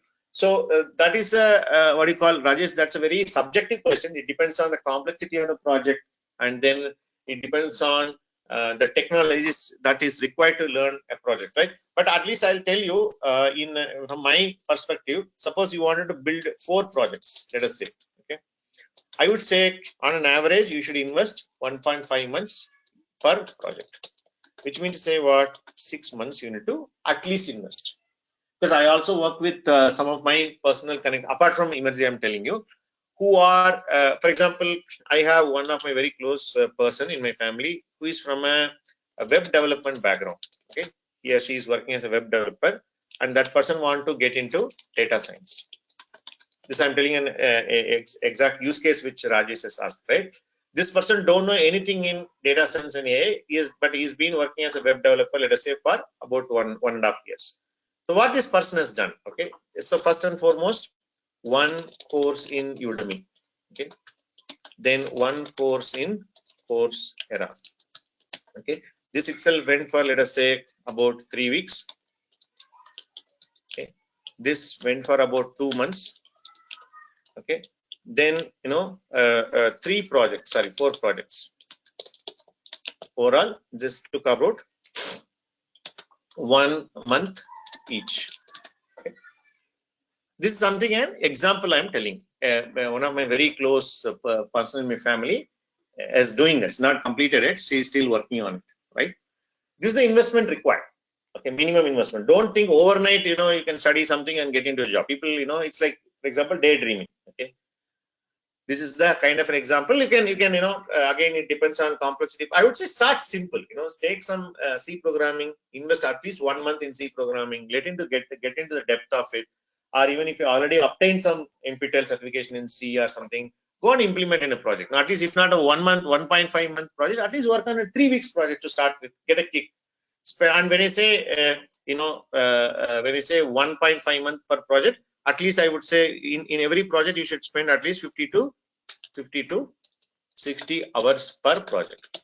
That's the investment required, minimum I'm telling. More you can do. This is based on my experience with Immerzi, what people are doing upskilling in various areas. And given that, as you said, you're an average student. In fact, I deal with 99% of so-called average students. But the idea is, if you work towards it, this average word can be taken out. You can become an excellent student or excellent employee. Okay. The point is, you need to be willing to invest here. Okay. That's a point, right? Sir, please send us a soft copy of your resume. Sure, Aditi. I'll share this soft copy in a Google folder. Okay. Education details in box is good. Yes, Rajasi, as I told you, right? This is our way of representing. On top of it, you want to change the color, you wanted to make it look a little bit more impressive, etc. Your creativity is yours, right? This is just a recommended thing from our side. Okay. Is it clear, guys? Okay, how to write a resume? In fact, if you see, funny part is, if you spend 1 hour in how not to write a resume, how to write a resume becomes very easy, right? You remove all that not, the remaining things would be how you will write a resume. Are you getting an idea? Can you get some responses? Okay.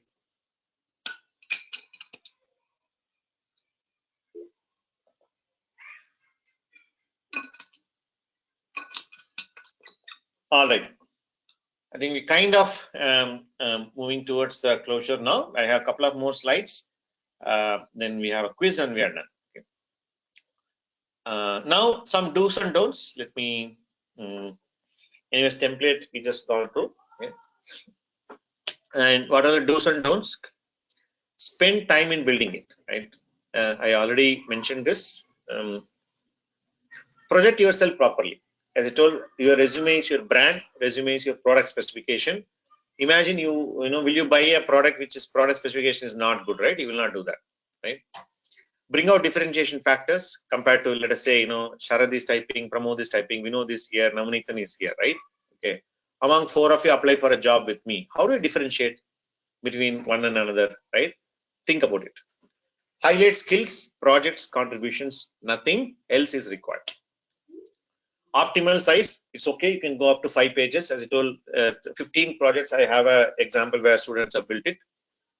Convey the passion and interest for embedded domain wherever possible. Don't mention something that is not related to embedded. Right? Don't write something what you done in the application side and thing. Keep your focus. Neat formatting. I cannot emphasize this further. People don't know how to basically format the resume. There will be, I've seen spelling mistakes and I've seen font issues, etc. So please don't do that. Call out continuity. Okay, this is something very important. I already mentioned your starting year of pass out, end year of pass out. You have to mention it clearly, right? And in case there's a gap, you done a BTech and after that there was 1 year gap, then you did your MTech. If interviewer asked why there was a gap, be honest with the right information. Be accurate with your data. As I already told, 64.92 is not equal to 65. Invite the interviewer into your zone, which means to say, when you represent the skill set in the way how I shown you, or even for that matter, when you explain the project and the challenges, right? Naturally, the interviewer will be curious, right? He wanted to ask more questions of how you done certain things, right? So that your probability of selection goes high. Like yourself, right? Because you are writing a resume about yourself, you need to feel positive about yourself, right? Okay. What are the don'ts? Spelling mistakes, formatting errors. In fact, when I open a resume, if I see a spelling mistake, I'll close the resume. I'll not even call that person for interview, right? The simple thing is, if the person cannot fix a spelling mistake in the resume, how tomorrow you expect to solve a technical problem when come to real-time project, right?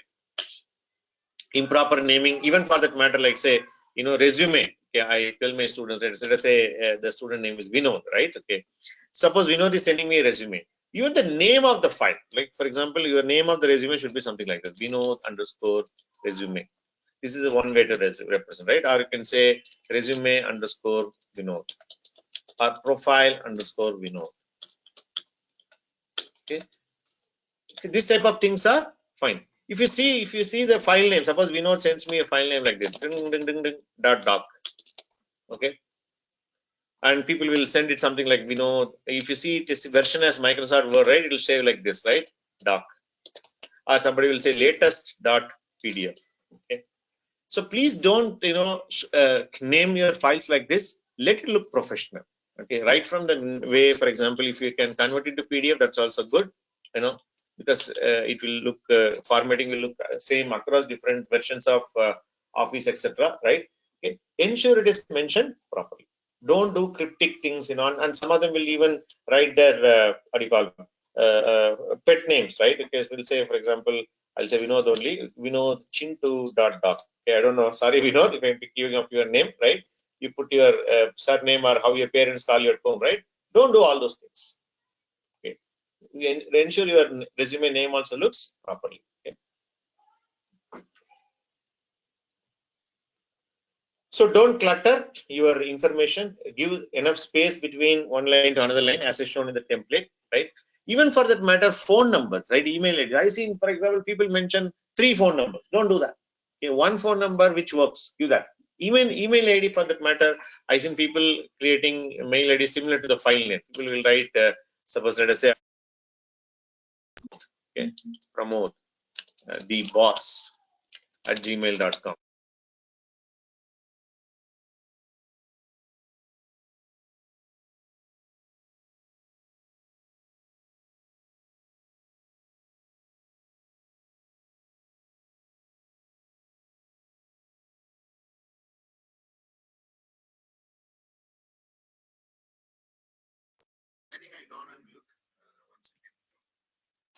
Yeah. Okay. Hope I am audible now. There is a guys. Am I audible? Can you just confirm? Yeah. All right. Yeah. Thanks, Vinay. Okay. So don't do this. Okay. Create and even the email ID. Some of them may seem like, for example, I'll say Gabbar, right? It'll say Gabbar at gmail.com, right? Don't have such cryptic email IDs. Let it be, very professional looking, neat email IDs. Okay.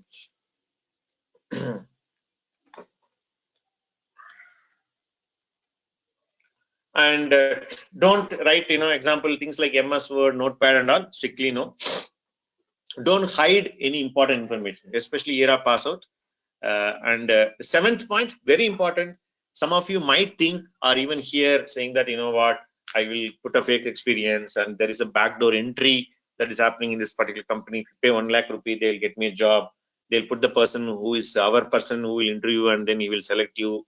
All those things may be there. I don't want to comment on it, but my request is strongly, okay, don't do such things. It will only help you. Even some of you, even you will hear, like for example, when you're in 10th standard, we are 12th standard, we'll always hear, right, our question paper got leaked, right, or somebody got a question paper through the some other channel, right? Okay, but believe me, that will not help you in the long run. Okay, ensure that you don't get into that. From Emergy side, we strictly not recommend doing any fake experience or projects. In fact, some students come and tell me, sir, can you show that the course that I'm doing in Emergy as a work experience as if I am an employee at Emergy? We say, no, you are a student, you studied this particular course, we'll get a certificate as per that. Okay, that itself is more than enough. You do your course properly, you'll get no. Okay, so don't use this word like trainee, intern, project trainee. These are all very ambiguous words. Okay, don't put any fake experience. If you really have experience, very simple, you should have an experience certificate. Otherwise, don't get into that. Okay, copy paste from your friend or colleague, not okay. Keeping it outdated, not okay. Keep it updated, right? Making it too long or too short, right? Writing a half page or 1 page is also not good. Writing 7-8 pages is also not good. Okay? And last and very important thing, not able to justify what you mentioned in your resume. Whatever you write, ensure when tomorrow when they ask a question, you should be in a position to answer that. Okay, as simple as that. Okay, so hope it gave you an idea. Okay, I think that's pretty much what I have. So we'll open up for quiz now. Okay, let me open the link. Like yesterday,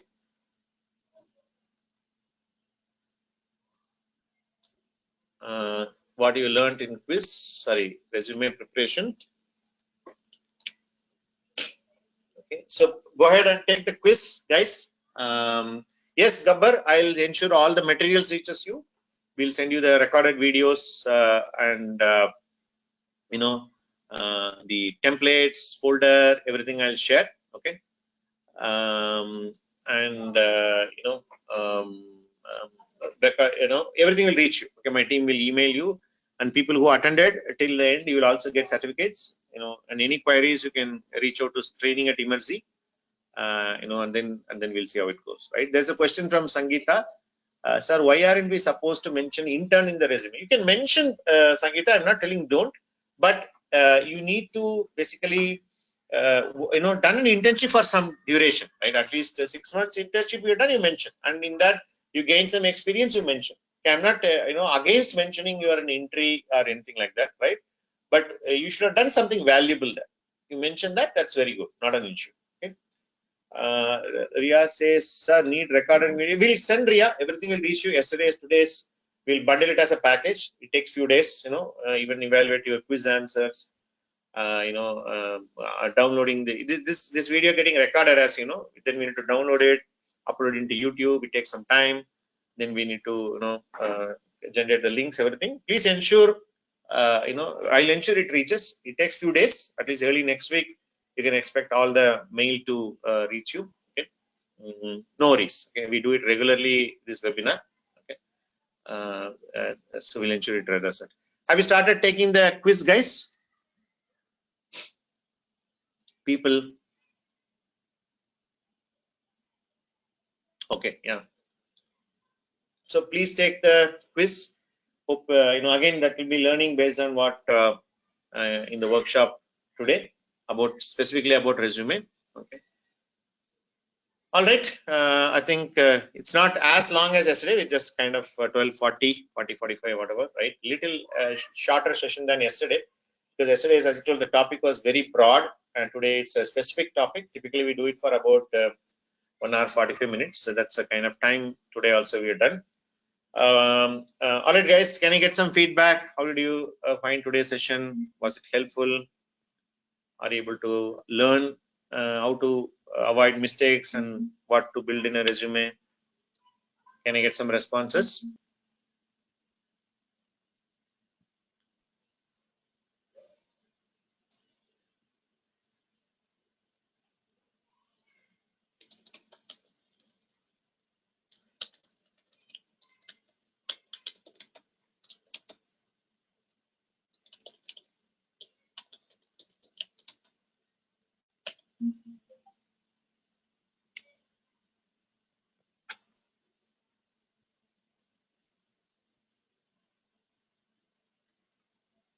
Looks like there's a connection issue. Give me a minute. Let me connect back.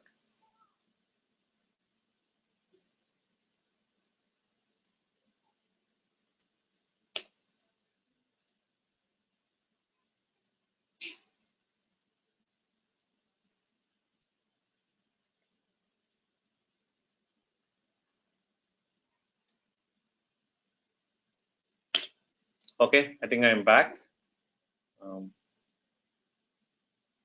Am I audible, guys? Are you able to see my? Yeah. Thanks, Pooja. Good to know you learned. Can I get some feedback from others as you take the quiz? And if you have any questions, feel free to type in the window.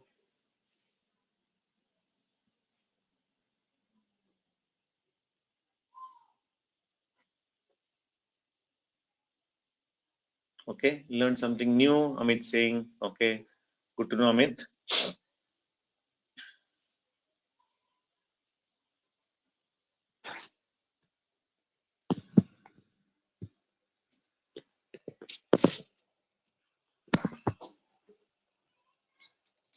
Any other questions? So Navanithan says, I did industrial automation, which is non-related for embedded. It's okay, Navneet Subramanian, because as I showed you yesterday, industrial automation is also one specific domain, right? Where people, as I mentioned about industrial IoT, etc. But I would request, it's okay, whatever course you've entered, done, it is relevant to embedded only, but see to it that you do some projects. That would be my, recommendation. Yeah, I understand. You actually also mentioned you are from mechatronics, and, mechatronics people generally do such courses, which is good. I mean, see to it that whatever you learned in the course, can you simulate some, there is this use case like what we give, for example, pick to light. There's this scenario which we use it in industrial automation. Can you pick some the projects in an embedded and industrial automation put together, implement some of these cases, right? Pick to light, you can even search in the Google.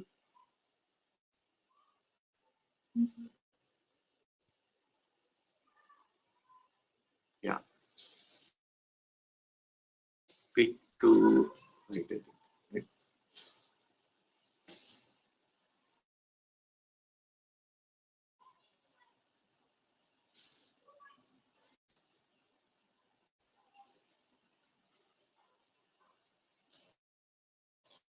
Light should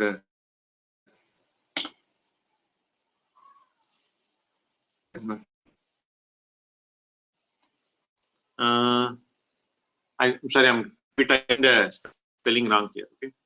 Sangeeta says, get embedded certificate core job. How do we know we are appropriate skills? I told you, Sangeeta, you can focus on language, one hardware, Linux, and 5 project. That's a formula. Okay. So programming language, let me type one programming language. Programming language plus hardware. If you can do this, that's a good recipe for you, Sangeeta, to crack any company, right? That would be my formula. Okay, good, Gauri. You completed the quiz. So Gabbar says, when the next placement drive for your company for fresher 2021? So 2021 has not opened up yet, Gabbar, because as I told you, 2020 student itself, as I mentioned yesterday, right? They only completed, I guess, if I'm not wrong, somewhere around September, October. Due to the pandemic, the exams got postponed, right? Only September, October, only the 2020 students have completed. So currently, the major hiring is happening for 2020 and the previous batches. The 2021, I think it will open up around June, July 2021. That will be the season I expect. Hope by then the normalcy returns. The academic cycles are getting normalized, or exams are happening on time, right? Okay, so that's when we can expect. Okay.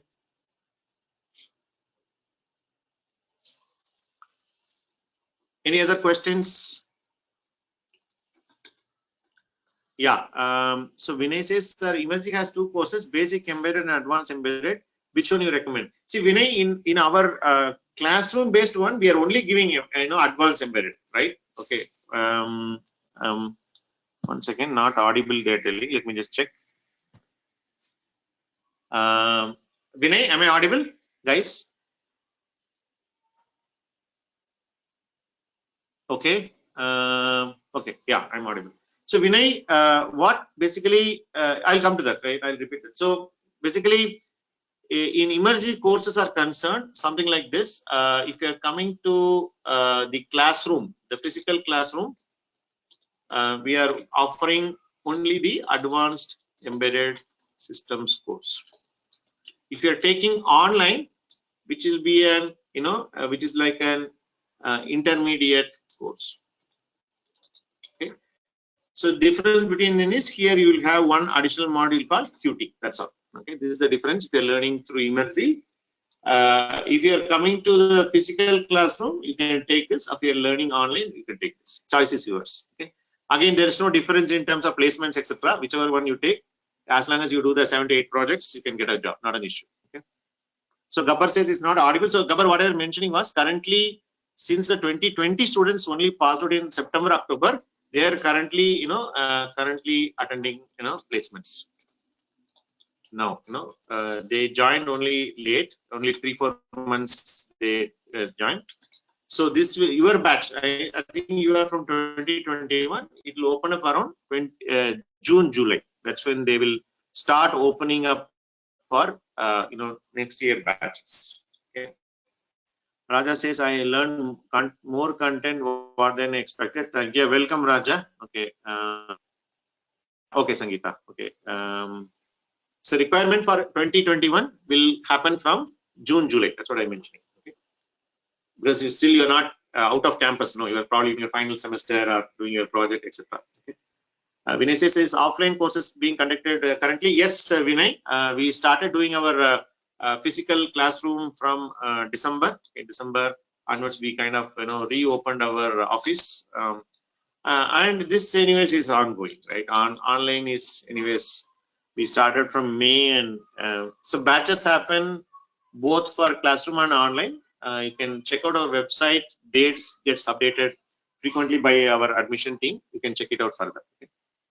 Gabbar, now what we have to do, sir? Okay, go and build projects, Gabbar. Okay, learn some skills and build some projects. That's what my recommendation. Okay. So if you do videos related to projects, then is it okay to QR code, picture, link? And yeah, Raja, we can do that. See, all gimmicks you can do. Okay? If you do the projects, you can do anything that you want. You can even take a photograph of your project, put it in your resume, anything you can do. Okay.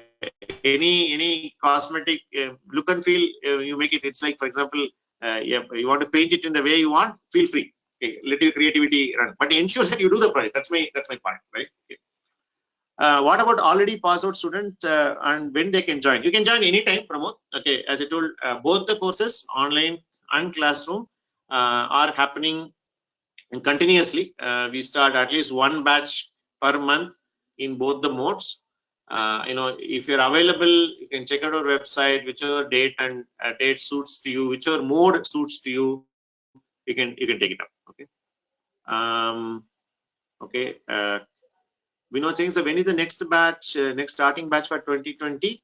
I don't know. Let me check, because we did something in March. Let me just, I think somewhere in March it is there. Let me just open our website, because my team keeps updating this. You can come down in our Immersive website. You can see a calendar. You can see, I think one starting in 2nd March. This is a classroom one.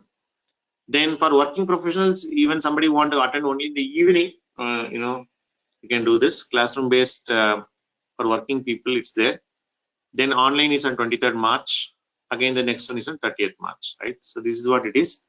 And Gabbar, we are planning for some internship. As you can see here, there is a virtual online internships.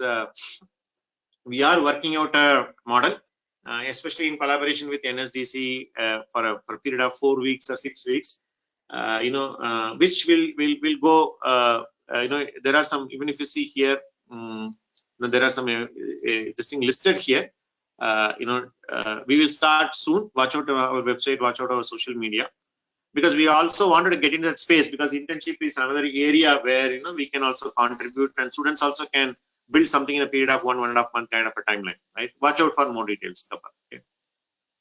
Yeah, sure. Yeah. Fees for the course, Sharad, please get in touch with my team yesterday. As I told you, let me share Smita's this thing. So this is the coordinate, mail and phone number. They'll be able to share details about fees, etc. Okay. So Vinay says, sir, I have a career gap. Does it matter even after doing projects? No, Vinay. Okay. After you are obtained your skill, your career gap doesn't matter. But when you go for interview, there could be some questions why there was a gap. You, as I told, give the honest answer, and we should be fine with that. Okay. I have so many examples where people did their BTech for 5 years. There's a gap between BTech and MTech. Then there was a gap after they started working. They quit their job, or even to be very this thing, right? Some of the students, some of the people lost jobs due to pandemic. It's all happening. That's fine. You can improve your skills, go and showcase the skills, and give honest answer. That should be good. Okay. Is there any offline internship? I'm sorry, not yet. As I told, our first priority is to do online, because it's easy for us to do online internship. You watch out. We are thinking of doing offline also. We'll take some time. Still, our teams are working on it. We'll share more details shortly. Okay. Sir, then we have Krati. Sir, I am in second year. Can I apply to this course? Yes, Krati, you are more than welcome. Whether you are in second year, third year, final year, or you finished engineering, anybody can take this course. Okay. In fact, if you do earlier, if you are in the college, some of you are studying your engineering, and via the online medium, you are able to learn this course when you are in college. That's really great, because what happens is by the time you pass out, you already have this resume with 7 to 8 projects in your hand. Okay, that way you are already ahead in the competition, right? So if you're getting to know this course earlier, I would say if you're keen to have a career, feel free to do it as soon as possible. From our side, there is no restriction. Anybody can do it. Okay? In fact, I wanted to experiment. I want to teach this course to a 12th standard student. Okay, because one fine day I want to prove that your 4 years of engineering has not added much value. Okay, I know many academicians will be angry with me when I say such statements, but I'm thinking, we are seriously thinking on it, right? Whether can I take the +2 student, give this course for 6 months, can they compete in the job market? It's possible, right? Okay.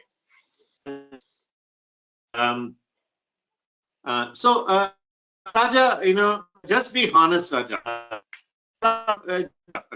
You just say, I tried my level best. This is my mark I got in GATE. I just couldn't crack it. You try and see. You can just say, maybe due to some reasons, maybe I'm not, I couldn't crack few things. Right? You can be honest about it. That's fine. Okay. Absolutely fine. My request is just be honest. Just be what you are. I don't want, Raja to become somebody else. When you're talking, talk from your heart. Tell the right facts and information. Definitely, that should be it. Okay. Yeah, Pramod. Yeah, 12th standard students.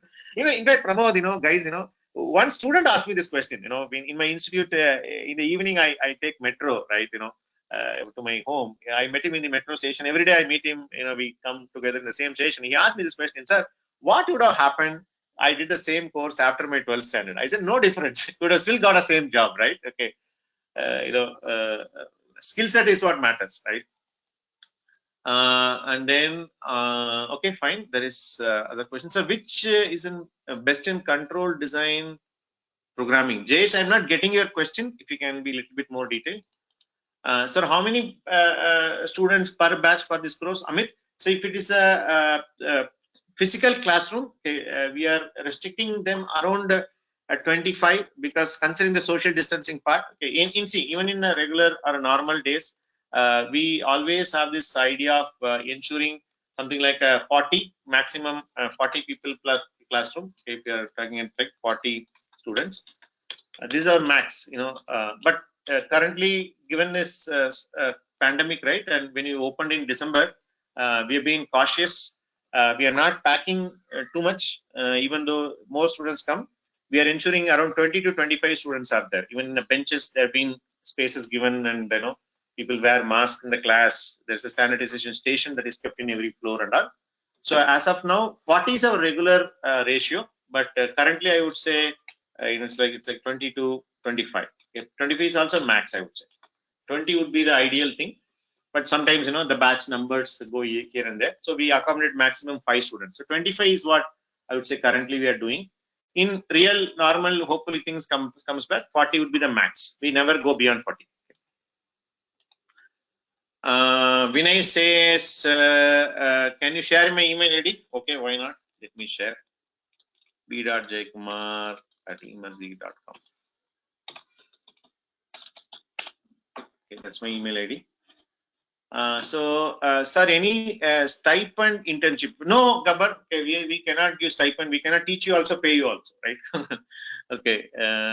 Actually, it's a different model. That's why we are little hesitant, because stipend, internship also there are various combinations. Whether you pay to the company or company pay to you or it's free, there are various combinations. That's why we are debating, right? It will be an online based. Okay. Later, if possible, we launch it online. Okay.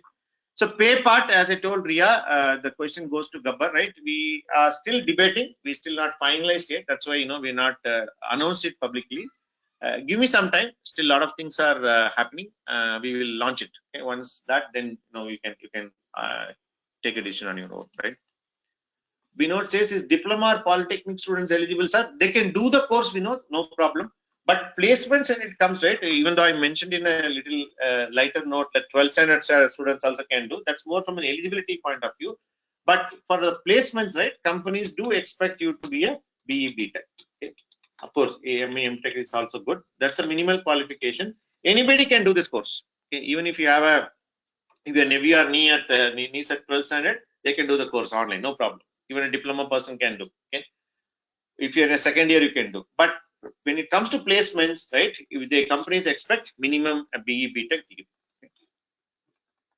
Online internship, watch out, some more time it is there. Okay. In a company, which section is best? Control section, design section, programming section. It depends on you, Jayesh. Okay. People ask me whether it's a design, development, testing. It depends on you. It's like asking which part of your body is important, right? Everything is important. So it's up to you. Okay. Wherever you go, if you do the right skills and talent, you can prove yourself. There's no limit. Okay. Amit says, sir, is there any entrance exam for this course? No, Amit, there is no entrance exam. You can just talk to my admin team for further details. Okay. Vinod is asking, sir, which is better mode to learn, sir, or online or offline? Again, the answer is it depends on the student. Okay. I've seen some students coming and telling me that, sir, I need a teacher in front of me, then only I can learn. Okay. If you're a person who are like that, you can take up a physical classroom, or you can also learn online. But as far as from Emergy's standpoint, from our institute standpoint, both the courses in terms of effectiveness, it's the same, right? And even when it comes to placements, it's the same. I don't see any difference. People have done online course, got a job. People done offline course, got a job. People done online course, did not get a job. People, some of them who did physical course, did not get a job. So all combinations exist, right? It purely depends on you. As long as you're sincere and you're following what is being told, doesn't matter. Any mode, you can get a job. And as I already told you, 95% of the recruitment process today happening online only. So even you can stay home, learn online, save some, travel time and accommodation cost in Bangalore. Yesterday there was a question from, somebody from Kolkata, right? Why not, right? You can very well do that. Okay. On the contrary, some students really want, no, sir, online mujhe nahi chalega, sir. I want sit in a classroom, sit with fellow students and learn. Okay. So both the options are there. Choice is yours. Okay. When we are eligible to sit for placement from the start of the course. So Vinay, from the third month, as I told you, assuming that it's a 6 months course. Okay. Third month, once you complete the C module and the C++ module, you can start applying for placements. Start applying for placements. And as I told you, our placement support, 12 months after course completion. Okay. So you can apply for placements. That's roughly about 15 months. You can apply. Okay. So Vinaya, sir, if I join online classes, can I come to the center for clarification of doubts? You can. Nothing that prevents you. But I would say that there may not be any need for that, because even in online mechanism, it's not only classes. Anyways, I'll share more details since you're asking, right? In online also we have something called intervention session, where people after the classroom, the mentor will come online. They'll explain the assignments, and there is a WhatsApp tools, chat tools, and learning management system is there where you can clarify your doubts. Then there is a submission given for deadline given for submitting the assignments. Everything happens online also. Okay, as I told, right, from my side, if you ask me, my Emergy team side, there is absolutely no difference between online or offline. It is as effective as both. If you ask me last year March, I might not have had an answer, because all of a sudden we need to shift to online. Thanks to the situation last year same time existed, but today we can confidently say absolutely no difference. Okay. You can very well use your online medium itself and clarify your doubts. Okay. Of course, if you want to come to the center, you can come. You don't stop any student from coming. If somebody want to learn more, you can come. Absolutely fine. Okay, we'll support you. Any other questions, guys? It's almost 1 o'clock.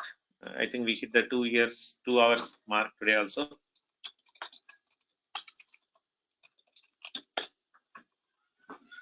I know it's lunchtime and also Friday. Anyways, nothing much to do these days. You can't go out of home and do many things, right? Okay. Vinay says, sir, but we can't laboratories online or practicals to learn. I mean, related to projects. See, I think it's quite detailed since your question is all about online, right? You can in our online course, we give simulators, okay, where the same PIC hardware which I mentioned yesterday, right? If you come to our center, we give a PIC board, which you can use it. If you are an online student, we have a simulator called PIC Sim Lab. Let me just show you. Because there's always a question, right? In online, how do I access hardware, right? So this is a MPLAB supported, compatible simulator. You can see here, using this simulator, you can exactly do the same thing what you're doing in a hardware. Okay? So initially, we also had a debate. Should we force our students to buy a hardware, especially for our online student? Can we ship the hardware to our students, etc.? Right? Again, that adds cost to the student. Then later, our mentors felt, this would be the right approach. You see here, this is a simulator. Okay? If you come to our center, you learn it in a PIC. What do you say? Rido Labs. Yeah, this is the board you learn. When you come, you can come to generally students come to the reception, they take this board, work on the lab, return and go. That's what happens in a physical classroom. If you're an online guy, here is a simulator. You can install in your PC, and whether you are doing in a real board or whether you are doing in a simulator, there is absolutely no difference. Here also you can blink an LED, there also you can blink an LED. Okay? The learning wise, there is no difference. Okay. So in terms of labs, practicals, hardware, we already have a solution. Okay, whether you are an online student, because this is a common challenge, right? Hardware.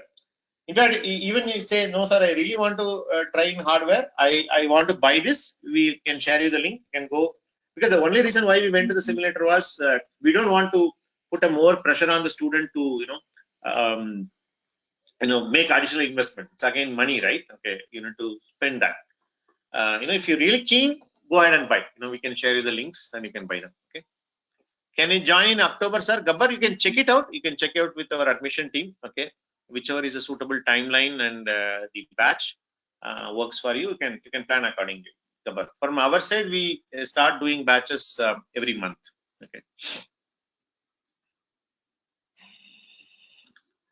All right, guys. So thank you very much for your time. And as I told you in the beginning session yesterday itself, right?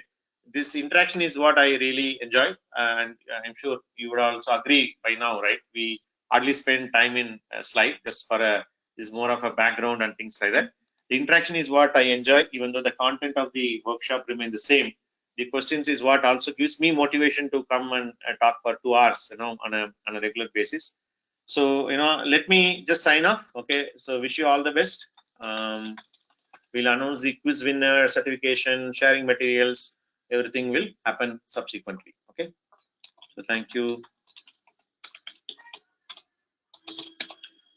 So let me go offline. If you have still questions, type in the chat. Okay, I'll try to answer. I'll answer them. As of now, I'm just stop sharing the screen now.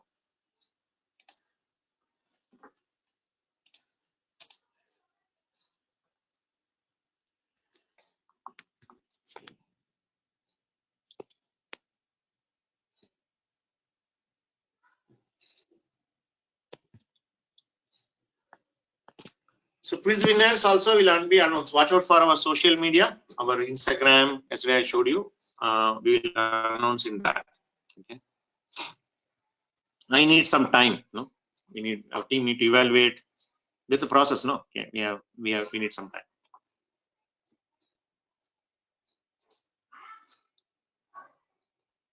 All right. See you later. Bye.